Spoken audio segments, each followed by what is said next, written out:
kaganapan namin noong December 24. Naksyuta, ilang minuto na lang magpapasko na, wala pa kami nababalo. Rush shopping na naman kasi ang ginawa ko. Gustong-gusto ko talaga nakikipagsiksikan sa mall. Tuwang-tuwa rugo ako dito sa mga pinagbibili kong laruan. Siyempre, nung kabataan ko kasi, gustong-gusto ko nakakakuha ng laruan kesa 20-20.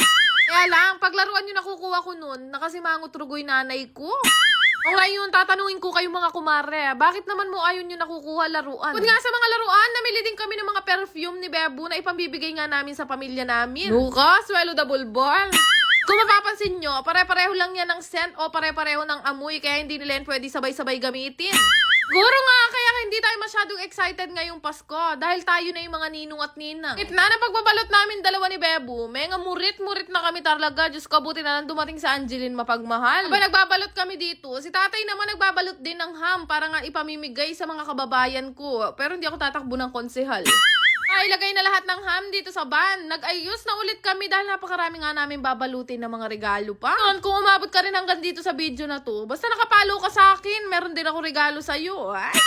Siyempre, kailangan ko kayong tanungin, anong mas gusto nyo, regalo o pera? Naksyuta?